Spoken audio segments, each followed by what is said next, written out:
To give thanks to the Creator for this opportunity. Welcome to By Any Ink Necessary. First, I want to give thanks to the Creator for this opportunity. I'm your host, Julienne Slaughter, Executive Director of the United Black Writers Association. Today on our show, we have Kennedra Tucker and Ramunda Lark Young. We're going to let them tell us about themselves. Kennedra, tell me a little bit about yourself. Sure. My name is Kennedra. I am a 13-year physical education teacher. I previously taught with Prince George's County Public Schools. I taught elementary PE. And then I switched last year to middle school. And I now teach middle school PE in Howard County. And I'll be teaching health this year, so that'll be a switch for me. I'll be teaching PE and health. I love what I do. I have a true passion for children, and I have a passion for teaching them about being healthy. And I also teach fitness classes on the side. So I have a passion for children and adults and for helping them to understand how important it is to be physically active and to eat the right foods and just to take care of yourself mentally, physically, and emotionally. I think that's very important. I do write. I don't write as much as I would like to just because I teach full-time, but I really enjoy it. And I've been writing since probably middle school. And I've enjoyed it all that time. So I love fitness, I love writing, I love traveling, and I like to stay in shape. I think that's very important. That is, all of those things. Thank you so much, Kennedra. You're welcome. Ramunda. Yes. Hi, I'm Ramunda Lark Young, and my husband Derek and I founded Mahogany Books. We were actually online for 11 years, and we recently opened a physical space in Southeast Washington, D.C. on Black Friday of last year. So that's been just an amazing journey for us.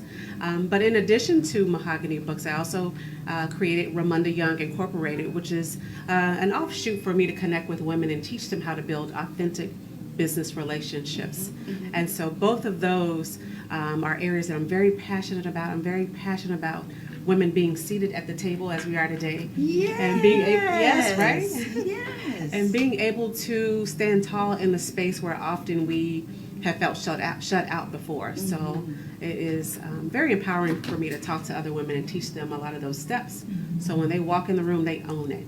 So between Mahogany Books and Ramunda Young Inc., it's a busy life. Yes, Busy. you do. And are you on the council or something? Yes. Tell us about that. Yeah, absolutely. I'm a human rights commissioner, so I sit on as a commissioner in Prince William County. So that's been an amazing journey. And for the past, I believe, 5 years, I just got reappointed again to serve another term. Okay. So again, everything is kind of connected to everyone having a voice, and people who experience different human rights issues, they now have a voice by coming to the commission and sharing their different concerns. So yes. Wonderful, wonderful. Body, mind, spirit, total, both of you together. Total fitness. Yeah. I love it. I love that also. All right, so what are your other jobs? Now, Ramunda is a mom. Kennedra is not, but they both have other jobs. Kennedra kind of mentioned her, so did you. But what are your other jobs? Right. So mom is the big one for me, but really just being a person who is active in the community. So it's not really a job, it's a passion. It's another tenet of who I am. I'm very clear that I cannot go through this journey in a very insular way. I have to be connected to a lot of different people and see how I can impact them. So that's a job, being actually in the community and sitting on different boards and speaking up and making sure education is at the forefront of the conversation. So being very active in the community is something I enjoy it a lot. And she does. Ramunda is such a great motivator. You got to follow her on Facebook because she's always putting out such positive posts. So she is, as she says, and I can attest. Kennedra? So I do teach fitness classes. I've been teaching fitness classes since college. So about 14, I started in college my junior year, so I was about 20. And about 14 years I've been teaching fitness classes. I started teaching just like basic aerobics in college, but I knew that was my passion. I really wanted to do it. So I learned how to do it. I learned, like, no one complained that I wasn't on beat and all that in college because they didn't know. So that's how I learned how to really get into, here's the choreography and here are the different workout moves. Okay. And then when I got older, I started teaching part-time at different fitness facilities. So I teach dance, fitness, and kickboxing at Bowie State.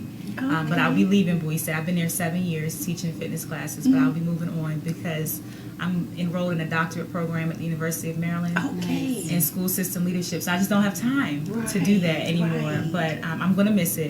But I was teaching the students and staff there dance, fitness, and kickboxing, cardio kickboxing. I teach water aerobics once a week for the summer in Montgomery County. So a group of senior citizens, and they will just get you right. They'll let you know. They will let you know. They'll tell you if you've worked them too hard and if you haven't worked them hard enough. So that has been fun. I got Aqua certified 2 years ago, and this is my first time teaching the class. So that has been a lot of fun. So those are my part-time jobs that I get paid for. I am a teacher, but I'm considered an instructional leader. So, even when I'm not teaching kids, I am going to conferences, learning about equity and social justice, and then I'm in social media chats, and we're talking about that. So, for example, this week I'll be doing a presentation on cultural responsiveness for educators and behavior management. So even when I'm not teaching kids, I'm still researching and putting together presentations and doing all those things because that's all important. All of that's connected. Yes. I'm totally for physical education in kids, but what I'm learning is that a lot of our kids, the behaviors that we're seeing them display have a lot to do with how they're perceived in the classroom. If you don't know the kids that are in front of you, there may be some issues with discipline. So I'm working more towards helping people understand the children that they teach and how to reach them on the level that they're on. So that's what I'll be doing this week. I'll be doing cultural responsiveness. I'll be talking about race and education at a conference for educators. And then I'll do that again for my county in August. So we have our county day where all of the PE teachers get together. I'll be doing a presentation on cultural responsiveness and physical education because that's very important, especially the time that we live in. It is. Yeah. And a lot of times, the teacher is not from the same culture as the students. And that's a disconnect. That is it a is. disconnect. Yes. So we've been talking this summer about the disproportionalities of the discipline in our school systems. You're seeing students of color who are disciplined more than other students. So we've been talking about that and how to get those numbers down. Right. So that in itself could be a full-time job because you have to do a lot of research and you have to talk to people about that and get them to understand what we need to do to change it. Right. So I've been doing a lot of that this summer. Okay. Thank you, Kennedra. So Kennedra did say that she was a writer, and she is a part-time writer. We're going to freelance writer for Port of Harlem. Yes. And Wayne was on our show. I don't remember which show, but he was on our show previously. So I was really glad to now have Kennedra. So how many hours of the day do you write? So now I write more for education. So I'd say maybe about 2 hours a day if I can get to my computer. Because you're creating the presentations. I'm creating the presentations. Right. I just finished a class called Culturally Reflective Instruction at McDaniel College. It was an online class. So there was a lot of writing for that. Like I had to write a lot of reflection pieces. Okay. I had to read a lot and write about how this relates to the school that I'm in. So that was a lot of work. And then the final project was a presentation. So there's a lot of writing that goes into that. I love to write for fun, but I noticed that when you're doing the kind of things we're doing in education, where you're trying to do presentations and talk to people about things, sometimes you don't have time to write for fun. Right. So a lot of it has been looking at what I want people to get from presentations and pulling the resources together and writing about that. So I feel like the writing I do for Port of Harlem, like I'm going to write an article. I have an article due in August. It'll be a health and fitness article. Okay. I do write the health and fitness pieces for Port of Harlem. So I've written about my dad's heart condition. This upcoming article I'm going to write is going to be about my mom's diabetes and how she stays fit and active and the challenges of being a woman with diabetes. That's what I'm going to write about this time. Okay. But I've written about Go-Go Fitness, which is my sister's fitness company that I'm a part of. So I wrote about that and how it's a new wave of fitness and taking DC's homegrown music and getting fit off of that. I wrote about that. So I love to write about fitness, but I don't have as much time to write because I'm doing the education. Fitness is just as important to me as education. So I feel like when I'm writing now, I'm writing more about equity and race and social justice and all those different things. I've done like guest blog spots and things like that. So I it's think it helps though when you're writing for fun. You are honing your craft. yes, So you're more prepared right, to write something that might be a little more challenging. right. I But agree. the writing for fun is the necessary part. Yeah. Yes. Ramunda, I know you do some writing. I actually, last year, I pitched an idea to a local magazine to create a column called Sisters Who Soar. And it was all about profiling different women in my community who often don't get the shine, so to speak. They are doing amazing things, amazing entrepreneurs, amazing leaders, but don't get that visibility. And so I was set on the journey to kind of write about their stories. And then also share about how those women build relationships, build business relationships. Because again, connecting and sharing behind the scenes of how we connect was important. So that was fun. I'm looking to start it again. I met some amazing women and learned their behind the scenes stories and just kind of their journey, what they went through, because a lot of times you only see the front, you know, where they've arrived, so to speak. Right. But to learn what they've gone through and the kind of self-talk that they have. They don't look like what they've been through. Oh, they do not look like what they've been through at all. So it was very enlightening to hear that and have them share those pieces of them and write it for the magazine. So that was a lot of fun. So Women Who Soar, I know I've seen you post about that, but I didn't know it was a magazine. So it's not a magazine. My column is part of a magazine, Prince William Living magazine. Oh, that's why. Yes. Okay, but I know I have seen you hashtag Absolutely. Women Who Soar because it's part of the Prince Williams magazine. It's an article or a column in the Prince William magazine. Oh, Yeah, column I created. They didn't have, it never existed. But you asked. Awesome. Right. Right. And And they so said- that really puts you out there and connecting with people that you might not have been connected to. Absolutely, absolutely. And to have a platform like that, when you call, a lot of people want to get their stories out. Yes. So to be able to have a platform and a place for them to, you know, share their stories Yes. opens up a lot of doors. Yes. And it was very intentional that I did that because I wanted to build relationships with a lot of different women Right. from different backgrounds.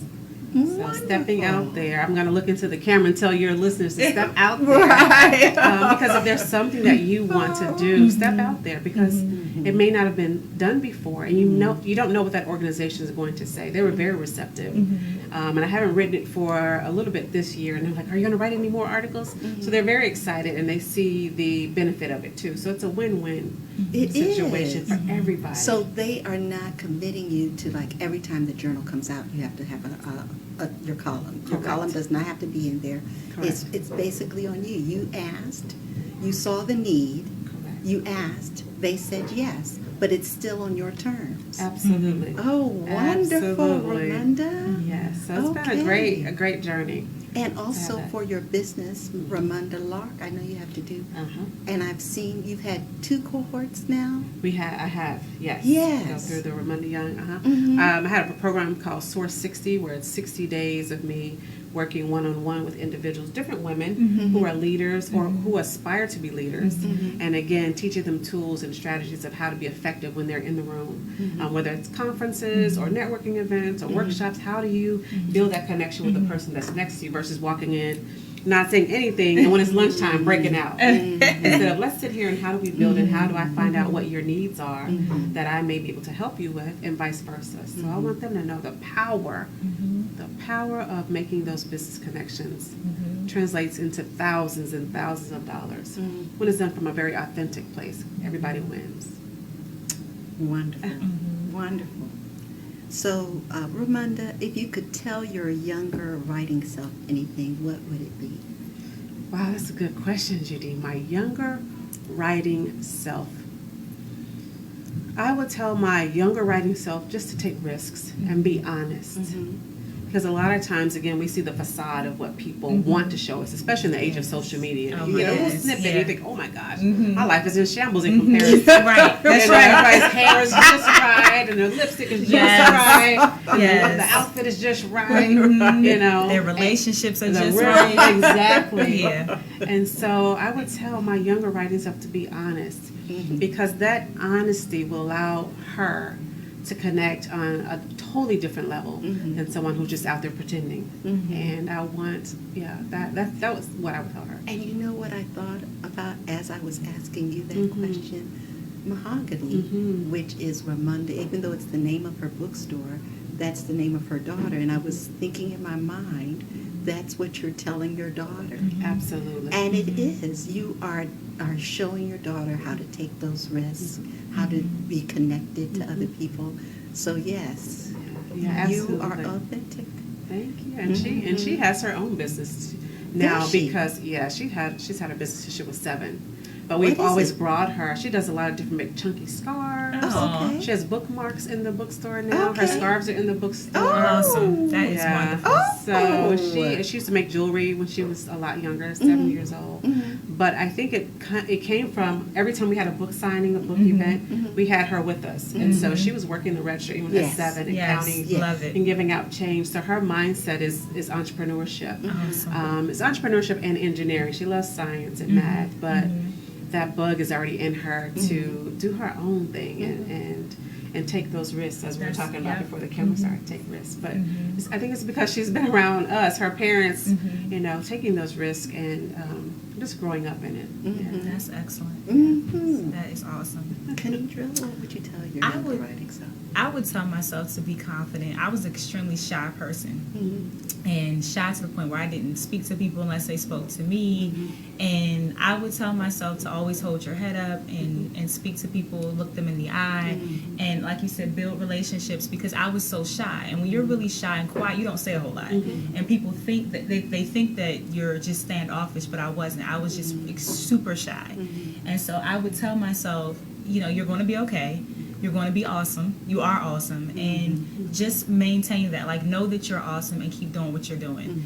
My mother was very instrumental in putting me in a lot of different programs. Like, even when I had to go to church and speak, we would go a week before, and I would stand at the podium and she'd be the audience to help me build that confidence. So I would tell myself, continue to do those kinds of things, because, just because you're shy doesn't mean you can't do awesome things. And I think as I was growing up, I thought because I was quiet, there were things that I wasn't going to be able to do, and then I broke out of that. But I would tell myself to be confident no matter what. That was a struggle for me.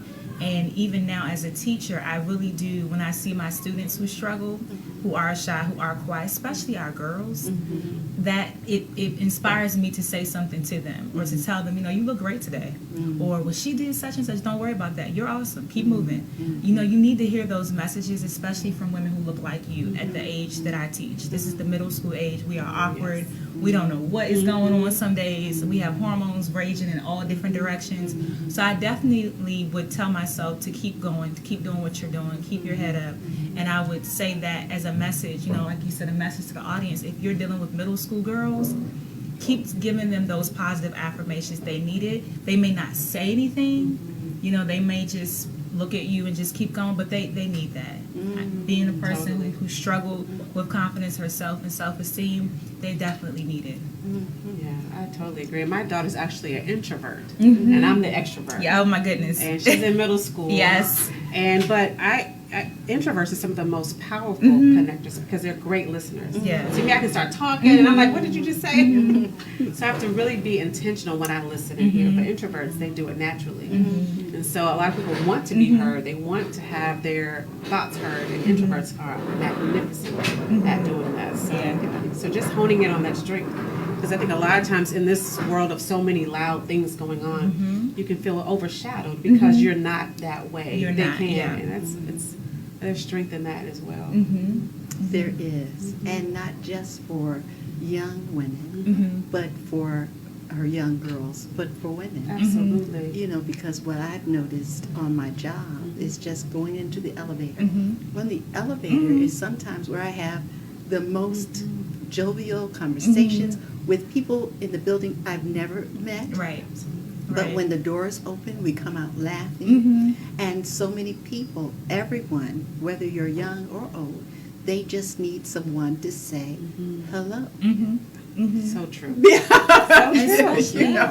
And I think for women, there's always this and I don't even know where this comes from, but this, we have to look you up and down and hate on you, and I don't get that. And we do that a lot to each other, and I think pushing, the conversation that it's okay just because you're beautiful doesn't diminish my own.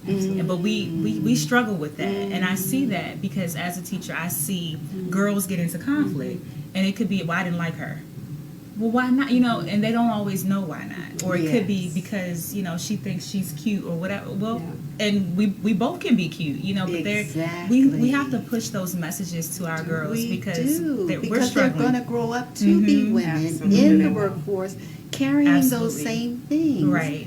It's no doubt about it. Those things that you say that happen in middle school, if not addressed, those women take those things into the workplace. Yes, we do. Absolutely. Yes. I know. So I'm glad the three of us are here That's right. to work in Yes. the community. That's right. Squash those things. Yes, absolutely. Oh my goodness. So Ramunda, what lessons have you learned as an entrepreneur? Oh, where do we begin? The lessons I've learned. That's a good question. One of the lessons, and I think it's just a thread that I carry, is just to trust myself, and to just realize that I have everything that I need to succeed already. I have it. We all have it. Now, do we need to nurture different areas? Okay, we do. Right. But do we have the basic bones, the basic fundamentals? We have those, and I had to know that. And I had to learn that as an entrepreneur, you have a mirror put up to yourself all the time. Every decision that you make, there's a ripple effect that can occur. Your finances could be impacted. The vision could be impacted. Your community can be impacted. So really stepping back and saying, you know what, just hearing my voice and saying, okay, if I make this decision, it's okay. And trusting that decision. And if I mess up, I mess up. Oh well. For a long time, I was afraid to mess up. Everything has to be perfect. Don't mess up. And I think a lot of times you may have heard it before, but that whole paralysis of analysis, you sit there and don't want to make a move because you're trying to identify every little loophole, every little mistake, everything that could go wrong, versus just stepping out there and doing it. And as an entrepreneur, I had to learn that. Step out and do it anyway. Another thing is also to mute the naysayers. There's so many people who will tell you your dream will not work. There were so many people saying, why open up a bookstore, a physical store? You were online, keep doing that. And my husband and I, our vision all along was to have a physical space for 11 years. I said we're the 11-year overnight success, I guess. But for 11 years, we want to always have a physical space. And if we had listened to those who they were coming from a good space, we're trying to help you out and don't open it, it's risky. Right. If we had listened to that, we would not have realized what we were born to do. This was part of what we were born to do. If we just listened to somebody else's fear, right, or their knowledge, well, we have to try it out ourselves. Right. I don't care if the bookstore in 3 years is gone. Right. For us, we have tried it. We had to live out something that was in our spirit, and we had to execute on that. And so that's something that we had to learn. Listen to ourselves and mute the naysayers. And also not take everything personally. Things that people may think or say has nothing to do with me. That's what they have to do with themselves. It has nothing to do with me. And for a long time, I would wonder, if they're saying this and they're saying that, ooh, I'm wondering about that. I don't have to worry about that. That has nothing to do with me. That's right. How you see me, how you perceive me, has nothing to do with me. It really has everything to do with them. That's right. It does. It has everything to do with them. Now, if you really want to get to know me, that's a whole different story. Right. Or all of us, I'm saying me, but yes. I had to learn. It has nothing to do with me. Yes. And when I really took hold of that, it freed me. And it's still a work in progress, but I've come a long way from just wondering about those things. So I had to learn that. Ramunda, I hear several things. One is that a lot of times people do think that it's like you're a pop-up success. Sure. But you said you've had this vision for 11 years. And it tells people that you might be going along in the direction of your dreams, but it might take a little longer. Absolutely. Absolutely. I always reflect back on Nelson Mandela was in jail for 27 years. They offered him to come out, but it wasn't under the conditions that he wanted, and so he stayed. But he was in jail for 27 years, and then came out and became the powerhouse. He was always that. He was always that. And another thing that you said, that you sometimes you know you have what you need already. So what I call it is my file cabinet.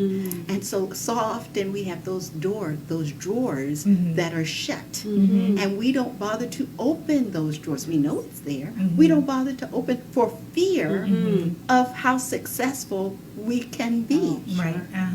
Oh Yes. my goodness. Yes, Thank you, absolutely. Ramunda. Yes. So, Kennedra, what lessons have you learned? Well, one I've learned, and I'm learning, because I'm a work in progress, and I'm learning to be patient. I'm a very, if I do my work, and I do my homework, and I do my research, I'm like, okay, where's the job opportunity? Let's go.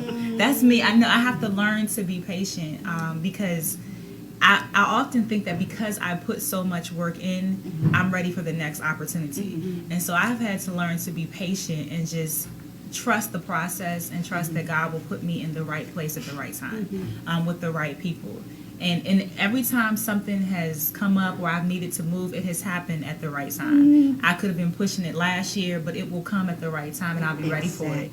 And so that has been a struggle because, when you see people on social media and they're doing these great things or they have all this stuff, you think, okay, I'm such and such age, I should be there already. And so it has really been a process for me to be like, slow down, you're going to get it, just wait your turn and keep doing what you're doing. That has been a huge, I guess, struggle for me, just to be patient and know that things are going to come and just trust the process and trust God in the process. Because I often see people doing things, I'm like, well, wait a minute, I have more credentials than you do. But they'll be at a different place than I am. So I have definitely had to trust the process, even with writing and having people around me to keep me grounded has been important, because they will say, you're going to get there, or keep doing what you're doing, or take your time, or whatever it is. They'll keep pushing me in the right direction. So just being patient has been the biggest struggle for me, and knowing that I'm going to get where I need to be when I need to be there. I would love to have my own business. I've been saying that for years, have a fitness business. And now that I'm so much into education, I've been thinking, well, maybe I'll open a nonprofit, or I'll do something where I travel and talk to people about, making changes in education. But I feel like the steps I'm taking now will get me to that step. Yeah. Exactly. Yeah, so I'm just, but it took me a long time to get, to get to a doctorate program. I have been researching programs for 4 or 5 years. And then it just, it came up in my school system, and I was like, okay, I'm going to apply. That was a writing piece, because I had to write a personal statement. I had Wayne from Port of Harlem. I had him edit that for me. I said, listen, look, this is really important. So I need to be on my A game with this. So can you mark this up for me? Can you help me with this? But it led to me getting into the program. But that was I was researching programs for 4 or 5 years. So people don't realize that, like you said, you are doing the work, and then something happens, and it's like, oh, well, look at you, you're doing this. But it took me a while to get here. So just being patient has been the biggest lesson that I've learned, and I'm still learning that lesson. And one thing that you said, when you see someone else, you might say, well, I have more credentials, but you don't want their problems. Yeah. So even though they have more credentials, they have problems that you don't want. That's right. So, just like you said, wait for things to come to you as they're coming, because when they come, it was meant for you at that time. And you're right. That's right. And you're ready for it. And you're ready for it. So that has been a life lesson. Absolutely. And I just want to add to that. For our, like I said, the 11 years that we were online, when we started at our 1-bedroom apartment, my husband had this little computer, and as I mentioned, we always wanted to have that physical space. But 11 years allowed us, and God is so intentional, because if we would have had started 11 years ago, we would have gone through the whole e-book. We would have gone through a whole lot of different things that are now kind of plateauing, right? Yes. But those 11 years allowed us to host events all over D.C., Maryland, Virginia, and cultivate a following, book clubs, and hosting events, and connecting with editors, and meeting publishers and publicists. Because we were new. We never had a book business. We'd worked in different bookstores. But 11 years to cultivate that, right? So it looks like, we're still year after year, we haven't opened up this bookstore. So when the doors finally do open, that legion, that following came right along with us through those doors. Awesome. Yes. But just think if we had done it 5 years ago, or 8 years ago, or 11 years. We didn't know anybody 11 years ago. Right. So God is very intentional. That's if we are patient, that's the key. patient. Yes, that's right. I'm thinking you and me. That's it. That's true. Yeah, but it is that journey. It would never have opened up the way it opened up now, and the response and receptiveness we've gotten from the And the community location. and the location. Absolutely, You know? absolutely. Yes. It happened the way. So every step that you're taking, That's every step, right. those dots are gonna connect, honey. They are connecting. You don't even see them right now. That's right. But That's they're something to keep- connecting. Yes, absolutely. They are. It is a life lesson. Yeah, it It is. is. Exciting. For many people. Yeah. So, do you view writing as a kind of spiritual practice? Now, if you don't view writing as a spiritual practice, just tell us, what do you do as a spiritual practice? Kennedra? I go to church. That is part of my spirituality. I take yoga. That's one way I connect. I guess mind-body connection for me. I don't know if I view writing as a spiritual practice, even though I write all the time. I don't, like I said, I don't always write for fun. But even when I go to workshops, I'm the one in the back typing everything that the person is saying. Right. So I would say I used to, when I was growing up, I used to write in a journal, just to write down emotions and feelings and things like that. So it can be a spiritual practice. It hasn't always been that for me, just because, like I said, I've gone to church and I viewed that as a spiritual practice, and I take yoga and I view that as a spiritual practice, especially with the breathing and being able to connect with the earth and things like that. So that has been more for me a spiritual practice. I feel like as I get older, I've always thought about like writing my story, like being a teacher or just different experiences I have had, and I feel like that will become a spiritual practice. I feel like as I've gotten older, I've just learned so much. Even though I'm still learning, I feel like there are a lot of things that I've learned as an educator and as a black woman that I could put into a blog or put into a story or into an article that people could relate to. Like when you get with your girlfriends and you're like, you too? Oh, I thought I was the only one dealing with that. Right. So I feel like sharing our stories, kind of like how you mentioned before, it validates you in a way where you feel like, okay, I'm not the only one dealing with this. So I have thought about, going forward as I get older, writing some things about my experience. Like right now, I'm kind of in the middle. I'm a teacher, but I'm looking to go into leadership, or I'm looking to go into administration. And I feel like there's not always a lot of different places you can go as a teacher. There's educator, classroom, principal. I don't want to do that. I want to have a direct impact on kids, and I want to have a direct impact on other teachers to help facilitate conversations in the classroom to help kids. But it's almost like you're one or the other. You're a teacher and administrator, and there's not always an in-between. So I would like to write about that. Like, what do you do when you get to this point where you're 13 years into your career and you want to do something else? And I feel like other teachers could relate to that. So that could be a spiritual practice for me and for someone else, because I could talk about our shared feelings about where we are right now. So those are just some of the things I've thought about. So have you considered what you're going to do for your dissertation? I have thought about it. I've thought Because about it just sounds like while you're talking, you said, I don't want to do that regular path. Right. But this doctoral time is the time for you to create paths. Yes, and I was in an Yes. interview. Absolutely. It is. Yeah, I was talking to my principal and I was like, if the job is not there, I will create it. But that's just how I think. If something doesn't exist and it needs to be there, I could create that position or whatever it is. So I've thought about just different avenues I want to go in with my dissertation. I don't know yet, Yes. but definitely something that deals with what's going on with our kids and how we relate to them on their level to help them be successful, because I think that needs to be talked about. So I don't know if it's going to be something with cultural responsiveness or something with, as an educator, how do you get the necessary professional development to move to help your kids get to the next level? I'm not sure, but I do have some different ideas. Wonderful, Kennedra. That's gonna I be hot. know. I'm telling Yes. There's so many I people know you are need to in get the that space. right space That's right right. now. Yes, definitely. That builds confidence, so I'm glad about that. Oh, yeah. So, Ramunda, what are the common traps for aspiring entrepreneurs? The common traps, I think one of the major ones is your relationships, connections, and networking. I think a lot of people get in their own little quiet little pod, and if they don't know something, they don't build a relationship to find out from somebody else. So I think that's a common trap of thinking you have to do it alone, instead of developing and cultivating a tribe of people that you can bounce ideas off of, or building your own kind of personal board of advisory members. You don't have to have a formal board, but have your own personal board so you can bounce those ideas off. That is true. You can have a person that you can talk numbers with, have a person that you can talk strategy with. So I think that is one of, you said, the traps of people who aspire to be entrepreneurs, trying to do it alone. And being nervous about sharing some of the areas where they may have failed in or need help in. So building relationships and having a mentor. Derek and I have had some amazing mentors on this journey so far. Some who are amazing business owners, some who are great strategists that we can talk about different things with.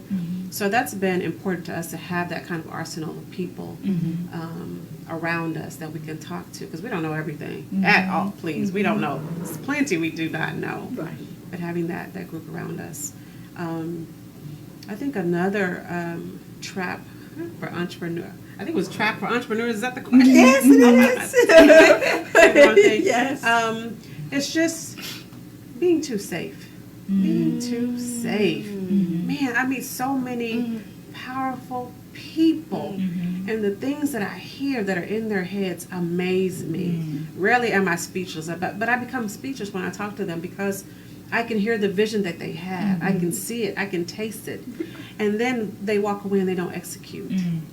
They don't execute. And so not only are they maybe carrying that, but as a community, as a culture, we're missing out because they haven't stepped out. Yes. They haven't stepped out. So I think just trusting themselves and taking those risks, even if it's not perfect. Everything does not have to be perfect. For several years, when Derek and I started our business, we were trying to get everything perfect. We wanted the website, before we even launched the website, we were trying to get everything perfect. And a friend of mine, she said, well, you've been talking about this website for 2 years. Where is it? That was before you had even started. Oh, my We were just goodness. laying down what it was going to look like. Right. You know, which some of those pieces are important. But she said, Ramunda, just launch the website. You can fix and tweak. We're still tweaking. And it's 11 years. She said, what's stopping you from launching it now? And when I had that conversation with her, the website launched probably, I would say, a week or two later. A week or two, but 2 years of us trying to perfect and do it right and making sure we have, execute. Execute now. And so a trap we get in is we're scared to kind of pull the trigger, so to speak, to take that action when we have all the brilliance already. So as an entrepreneur, we need to step outside of our own heads sometimes. Yes. And it's easy to get stuck. Yes. in our And own I heads. would say too, I know for me, I follow the people that are the people that I want to be. You know, I Okay. follow the entrepreneurs Yeah, that I see okay. doing things that I want to do, the fitness entrepreneurs, the education people. So like using social media as a platform to follow the people who are doing the things you want to do. Exactly. Before I got into my program, I followed the people with EDD and PhD. Well, what are they tweeting? What are they reading? What are they Yes. posting? Let me see what they have put me on. I don't even know these people. Right. But I get on there and I'm like, oh, that's a let me check that conference out. Let me make a note in my phone. You know, let me Right. check out that book. Because these are the people who have gotten where, and that's part of my advisory board. These are people I don't know, but you're part of my circle because you're helping me to learn things I don't know yet. So I get on and I look at people and what they're doing, and I follow those people. Oh yeah, your mentor does not have to, because the internet has allowed us to be able to connect with people from all over. Yeah, we can have mentors. They don't even know they're our Right, mentors. They have no idea. That's how I see it. Exactly. But I am learning. I'm seeing. We're only seeing a part of it, but I am learning. You can get a lot of stuff from and ideas and motivation and tips and tools from people because of their Absolutely. journey, part that you can see. Yeah. Absolutely. Thank you. You all are sharing so much valuable information today. I really appreciate it. So, how can we learn more about you, Ramunda? Absolutely. We're on Twitter, Facebook, and Instagram at Mahogany Books. And then I'm also at Soar with Ramunda on Twitter and Instagram as well. Also mahoganybooks.com, ramundayoung.com. We're out all over the internet, social media wise. But those are the ways that you can find us. Kennedra? I'm on Instagram at train_natural is my Instagram name. I am on Facebook as Kennedra Tucker. I'm on LinkedIn as Kennedra Tucker. I'm on Twitter as Miss Tucker Rocks PE. Because I have fitness, that. I have PE, so Yeah. I'm on different social media platforms. But I'm also on Twitter as train_natural. So I have a fitness page for Twitter, and then I have a PE page for Twitter. But yes, those are different ways. And then I do write for Port of Harlem. So anytime you click on Port of Harlem, the magazine, there will be an article that I've written there. So neither one of you are authors Yet. yet. There you go. The power of Soon. yes. Soon. Yes. Do you plan to write a book soon? Absolutely. I have 2 sitting within me right now. But Awesome. oh yes, one of them is really focused on, again, teaching women how to build authentic business relationships. We're just going to lay it out like I'm talking to my dearest girlfriend. These are some of the tips and strategies that I've done for over 20-something years in my career. Okay. And so I want to share. It's one thing to have the knowledge ourselves, but who are we giving it to? Right. How are we building and strengthening our village? That's so right.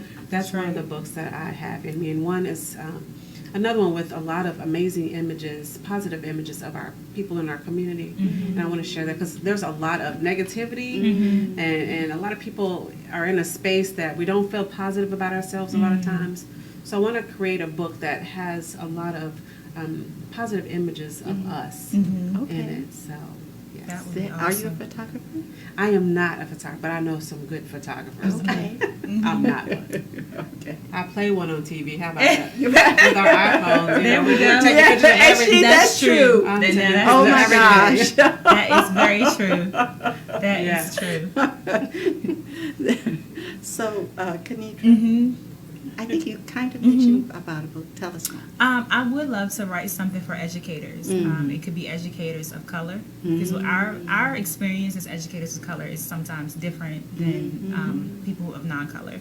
And so I know for me as an educator, even this year, like I said, I switched school systems. So I went to a school system. It was a culture shock for me because I was in Prince George's County Public Schools, and there were more educators of color, I think, in that school system. And I went to Howard County where there weren't as many. And so some of the conversations I would hear in the hallway, I was like, oh, wait, stop. We need some professional development on this particular conversation. Were those conversations with the other women of color that you met? Or? Were with some of the things I would hear that people would say to students because either they didn't know or because that was their perception or some of the biases that you can hear coming out. Okay, hear and you people. heard them in the hallway. I would hear them in the hallway. Or, Speaking to the children? yeah, speaking to the children. I see. or These people. were the non-melanated Yes. talking to the children, right. things that you would hear. That you would hear said. Okay. And so that would concern me sometimes. And so I would think, okay, so we need some professional development around these topics. And so if I were to write a book, it would be something about those kind of conversations. And how do you have those conversations as a teacher of color with your colleagues? Or how do you have them with students? So I think we need more books about that or more training on that. You know, this presents itself in your classroom. Here's how you handle it. There's a lot of people who are writing about our students' experiences, and there are a lot of people writing about how to relate to our students, but sometimes we're not saying, okay, here's step 1, here's step 2, and here's what happens after you have the conversation. And here's where you can get more resources about how to have these challenging conversations or how to educate yourself as a person, a non-colored person who is educating students of color. So I would love to write something about that, or something about women. And like I said, the conversations we have where somebody walks into a room and we feel like we're less than because, oh, she's wearing this or she's prettier than me. We got to stop that. And so I'd love to have either like a blog or something about Sounds that. like both of you need to get together. Yeah. I know. Right, yes, we do. I mean, just having some sessions, like just having some meetups where we as women come together on something positive and not like sharing what we do. You know, learning about, oh, okay, you do this, okay, great, I do this, maybe we can exchange. Things like that. I feel like there's just too much negativity amongst women.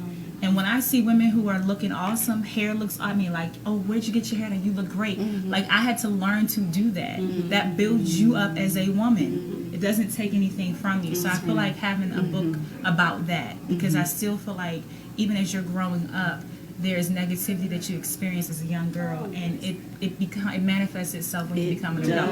does. So I would love to That write is the something truth. about that, Yes. and I wouldn't want to just write something. I would want some workshops or some Right, sessions where right. we talk about these things. Right. Why do we do this? Why do we engage with each other like that? Mhm. So just building on that would be was something I aspire to. That's fantastic. So this is my last question. I ask this to everyone.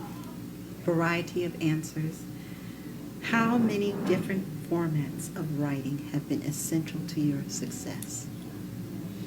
Whoa. It doesn't matter who starts.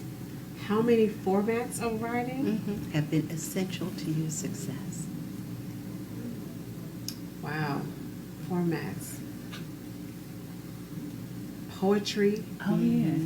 Okay. rap. I'm a hip hop fanatic. Yeah. Me Old school too. hip hop. Some of it, I'm not ready for some of this I other love stuff. I'm not old ready and for the new new. stuff. I don't know. Oh, I'm I not ready. do. I love Logic. I love Logic. So definitely rap, old school hip hop. That form of writing speaks to me. Preaching speaks to me. That type of writing, hearing a word that speaks to my spirit impacts me. And then audio too. You know, I'm a physical book reader, but my husband's trying to get me on a little bit of listening to some audio books. So that combination of writing as well. But those formats have impacted me in a lot of different ways. Okay. Kennedra. I would say I remember writing a poem. I think I was in 4th grade. I forgot about this. I wrote a poem in 4th grade and it got published in a book. But you know, when you're 9 years old, you're not thinking about the future of writing. You're really not. The teacher gave us an assignment and I did it. But I realized that was a stepping stone for what I'm doing now. I just didn't know it then because I was a kid at the time. So I would say poetry, when she said that reminded me that I had written a poem at 9 years old. It was published. That started, I guess, me getting into writing. And then when I wrote, I was sharing with you before, I wrote I guess it wasn't an article, but it was an essay for the NAACP AXO competition to win some money for college. And Wayne Young, the editor, was on the panel of people scoring the essays. And so he scored my essay and asked if he could put it in his magazine. But I was 17 then. So that was another stepping stone. So poetry, essay writing, and then as I got older, I was writing for his magazine. So all those different formats have helped shape who I am as a woman now. But I didn't know that then. You know, I was just on the ladder Yeah. to your success. right. But you don't think You these don't. things. You just You write, don't. You're and just then you doing figure it out it. later. But I realize now that those experiences I have had have helped me to be more confident in my writing, and have helped me, like you said earlier, have opened the door for me to write different things. So now I'm writing fitness pieces and things like that. So I really feel like I can write about anything, but the building blocks started when I was a kid. And so that has helped me to become more confident and to really enjoy writing overall. That is fantastic. Thank you so much, ladies. And here is my thank you Oh, card thank you. to both of you. Thank you very much. No, I It's really, $1 million. I In it. No, I'm really- just joking. I'm acting up on camera. It you will so soon much. be. It's going to build up to that. There you go. I know it will. I know. Okay, so in Ink News on the